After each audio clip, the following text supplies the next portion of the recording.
Am I the a-hole for not taking down my video that was a gift from my best man? I have a sister that's 6 years older than me. My parents for years cancel on me last minute because of my sister. I have a basketball game? Oops, sorry. Sister doesn't feel like going out. I am graduating? Oops, sorry. Sister had a bad day at work. They have missed both major and smaller events in my life because of her meltdowns. I met the love of my life and we decided to tie the knot. From the beginning, I told my parents that I am worried my sister will ruin another special moment in my life. My mom told me over and over again it would not happen. The day of my wedding, I received a voicemail from my mom saying they couldn't come because my sister's dog was sick, and she was upset. I was hurt. My best man, however, is a jokester. He took my phone, then went to my fiancé and then asked if he could post a video of our wedding as a gift on social media. She loved his idea, but I had no idea about it until I came home. Our honeymoon was at a lakeside cabin with no cell service. The post caption was, "My best friend. He is an amazing person even if his parents never showed up for him." Video was still pictures of us next to my wife's parents. Me on the dance floor, cutting the cake, where you would normally see both parents in the wedding pictures. The sound behind the video was my mom's voicemail explaining how they couldn't come because my sister's dog was sick. I came home a week later to hundreds of messages. Family members from both sides insisting I take it down. I was told my sister hasn't stopped crying and my mom is refusing to leave the house. I may be the yay-hole here, but I didn't take it down when I got my messages. I didn't call my family back right away. I waited until my vacation time was over at work and enjoyed my time with my wife in our new home before I contacted anyone. My dad told me to take down the video saying it was just a bad night for them, that they will make it up to me and my wife for not coming. My reply was, "Exactly how do you plan to make up my wedding? It's a once-in-a-lifetime thing. You choose to ignore my feeling on the whole matter." Then he just repeated that he will make it up to me. So I told him I would take down the video only when he made up missing my wedding. Flustered, we both hung up the phone before we both said things we shouldn't have. Am I the a-hole here? I could have just taken down the video. Now for the top comments. Not the a-hole. The truth hurts sometimes and your parents and sister just got whammied. Your friend is awesome. Please leave the video up. This. Your friend didn't manipulate their words. Your parents would have nothing to cry about if they hadn't done anything wrong. They skipped your wedding with one seriously pathetic excuse. Let them feel the effects of that. Your friend is the true MVP in this story. OP, keep that video up until the end of time. Your parents need to be reminded just how much they failed you and favored your sister. Your family doesn't like it. Lucky for you, you just married into a new one. Not the a-hole. Oh, not only would I leave it up, but would start a YouTube channel and add to it. You know, when you post holiday pictures with your mom speaking over it with, "Sorry, we can't make it. Sissy has a pimple." Or when you post baby pictures with mom/dad saying, "Sorry, but Sissy is having a bad hair day." Post links here, Facebook, Twitter. Monetize it to make a nice nest egg and enjoy your life sissy-free. Not the a-hole. They were finally called out on their blatant favoritism and they obviously didn't take it well.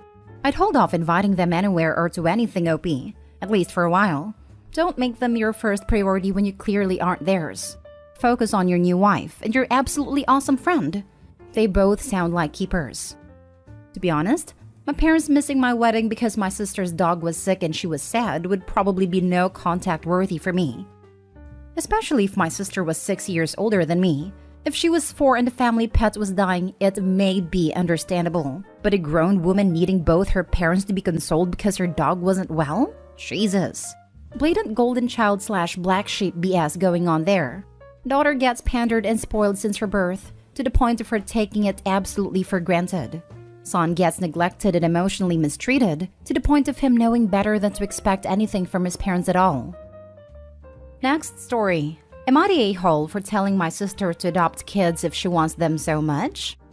My 35 female sister Hannah, 28 female, went through a horrible divorce in 2021 and lost her home. I let her live with me for 2 years so she could save some money for a new home. I'm a single mother of 2 girls, 9 and 4. We had more than enough space for one more person, so we were happy to have her.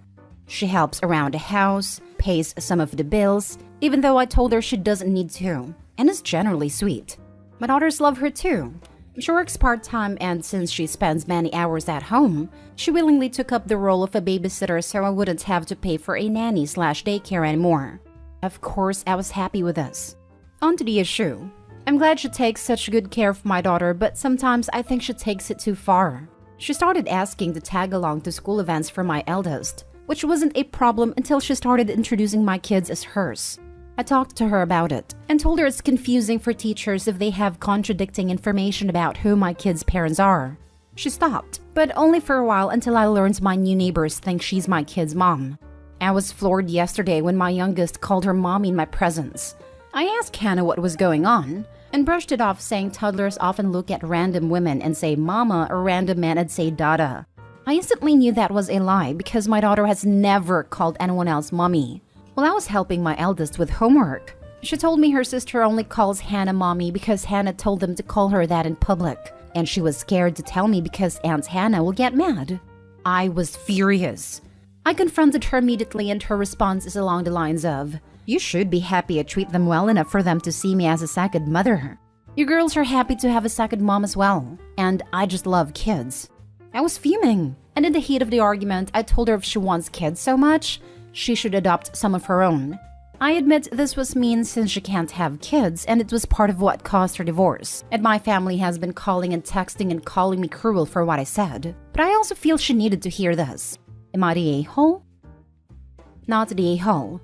I've said it before on this sub, and I'll say it again. A family member on my boyfriend's side was like this with our daughter.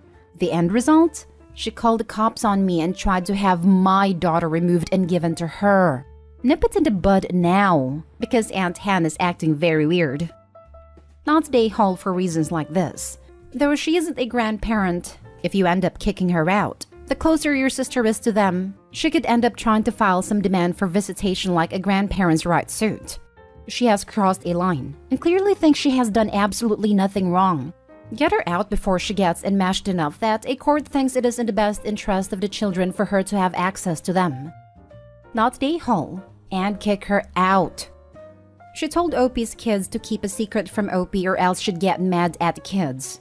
Even without the secrets being "you must call me mom," that's enough reason to not want her around the kids. Yes, the secret part freaked me out big time. Incredibly worrisome. I think sister needs to see a therapist about some stuff. It's terrible that she can't conceive, plus adding on the divorce to her mental load might have made her crack a bit. Until then, I'd go low contact at least because that behavior is crazy. Not the a-hole OP.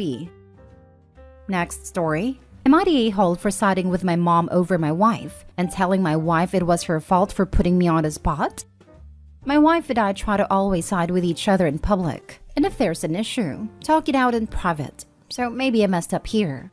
My mom lives an 8-hour plane ride away, so if she is going to visit, it is going to be for at least 4 to 5 days to make it worth it.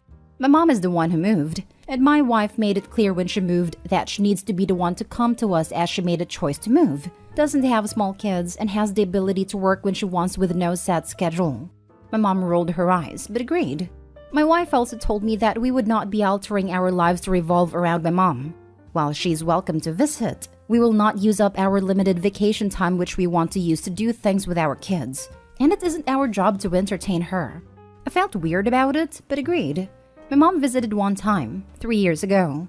We went to work as normal and she was alone in the house during the day. By the time we got home, she was clearly bouncing off the walls and about to lose it. We did our normal chore/routine, though my wife did take over some of my duties so I could visit. We had our normal blah weeknight meals, and by the end of the trip, my mom was clearly miserable, overtired and starving. She just didn't eat much. I don't know why. She didn't complain but seemed pissy. Then COVID happened. Both of us were busy and we just didn't see each other. We recently invited her to visit again, and my mom said sorry, but no. She said it was torture, and if we can't put in the effort to host her, she isn't coming. I felt that was fair, as she didn't make any demands on us. Just chose not to come. But my wife was very upset. My wife wanted me to confront her about how entitled she was being. I refused, so she called my mom and accused her of being childish and needed constant entertainment. My mom and her got into it, with my mom yelling that we were horrible hosts, and she was so bored she actually cried one day. She said she doesn't owe us her time if we don't want to put time into her, and she will never visit again unless something changes. But we have an open invitation to visit her. My wife asked me if I was going to get involved. My mom said I need to get my wife to stop attacking her. My wife demanded to know whose side I was on, and I said my mom's. My mom began laughing. My wife teared up and hung up. Now she feels I betrayed her and that I'm a mama's boy, though I haven't even seen my mom in 3 years. I told her it is her fault for putting me on the spot, and I just think my mom is entitled to the boundary if she doesn't want to visit. Now for the comments. I mean, if you want to plan things and host your mom with activities and great meals, what is stopping you? It seems to me like your wife doesn't want to be expected to drop all her responsibilities to plan, prepare, and be the host, a role that women have been conditioned to take automatically. I would also guess that your wife may feel daunted by what hosting usually means for her. Personal time off? Sure, but also planning activities, reservations and meals, cleaning and setting up guest room, cooking/grocery shopping, ensuring the kids have the right balance of grandparent time, educational time, downtime, etc. That's stressful. If you want your mom to come, have a conversation with your wife about how to ensure you can be welcoming and gracious hosts without overburdening your wife, meaning you take on more of these responsibilities because it's your mom. His wife. She runs Opie's life. We will never take the kids to visit your mother. We won't be taking any PTO during your mother's visits. We won't in any way alter our daily routines and will behave as if your mother isn't here. Now that your mother's feelings have been hurt by my design, I will yell at her for having those feelings and taking steps to avoid a repeat. I will rub salt in the wound by instructing you to tell her that you agree with me. I don't know. I think there's more to the story. Clearly, the wife and mother-in-law don't have a good relationship. So there must be background as to why wife is being like this. If my mother-in-law moved away, I'd likely have the same restrictions in place. I'm not very confrontational, so it may not come across the same way, etc. But my mother-in-law is awful to me. She doesn't respect my boundaries or the ones I've set for my daughter. She has made racist comments about my appearance for years, and that's not something I'm comfortable existing around on a frequent basis. I'm also not going to go out of my way to go visit someone who makes me uncomfortable and feel less than. I think the situation was handled poorly and that there isn't one particular person that's at fault here, but Opie is definitely an a-hole. All of his mother's complaints are ones he could have solved if he wanted to, rather than shift the blame onto his wife. Everyone sucks here. Your mom navigated airports and getting to you. Is she incapable of renting a car? Using one of yours? Your mom was starving because she expected someone to shop and cook for her. She's acting super entitled and that her visit required everyone to drop what they were doing for her. Sounds like she is high maintenance and your wife had her number even before your mom moved away. I will say your wife saying that you couldn't take time off when your mom visited was wrong. Maybe you don't take a full week off as PTO is precious, but a couple of days wouldn't have been inappropriate. She also was foolish to call your mom and argue with her instead of just leaving it alone.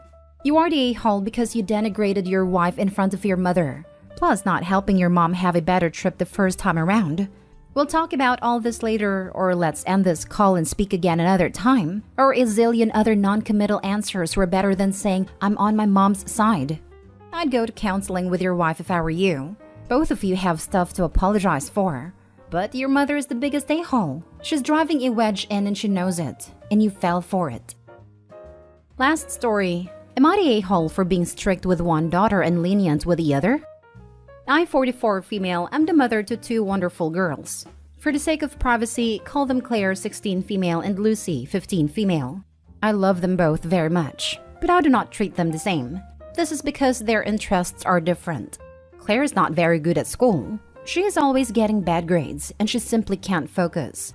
At first, we thought it was ADHD, but it turns out she's just not very academically gifted. On the other hand, Lucy is amazing at school consistently. Top of her class, gets a 4.0 GPA, perfect grades and all that. So what we have started doing is treating them differently. We realized that Claire is probably not going to university. I don't think she has good enough grades to get in.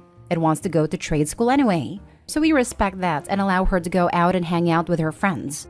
But because Lucy is so gifted, we have taken the opportunity to nurture her genius. We signed her up for a sort of math/robotics camp. We asked her to do the next year's homework to stay ahead, We encourage her to do extracurricular activities. We get her to train for academic competitions. Everything. A bit more controversially, they have different screen time limits, as Lucy is taking more academically rigorous coursework and needs to study and focus more. We live in the Bay Area, so it is very competitive to go to university here, which is why we are pushing her so much. We know she will thank us later in life that we have given her a good environment to encourage her intellect. The problem is that Lucy and I got into a fight, where she asked me why Claire is allowed to go out and do non-academic things, and I replied that the reason is because they don't have the same ambitions. Lucy got mad and told me I was favoring Claire over her, to which I replied that was not true. Truth be told, I love both of them equally and I want the best for both of them. But realistically, if Lucy doesn't spend her time preparing college apps, doing extracurriculars and using her intellect, she's wasting it. While Claire doesn't need to spend as much time on her future as there is much less uncertainty. I feel bad, and while I know I'm doing the right thing, at a core I feel like there might be something wrong with the way we have approached Lucy's education. Am I the a-hole? Edit, people are accusing me of abandoning Claire.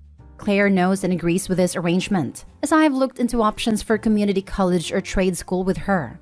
Her GPA is not good enough for any university, and she knows it. I am in no way insulting her. She is very much aware of her situation. She is very pragmatic and responsible. No. Giving up on one daughter while micromanaging and pushing another is not treating them fairly. It is fine to treat your children differently as long as you treat them fairly. But you're not doing that. You're the a-hole. Putting all your expectations on one child while giving up on the other is terrible parenting.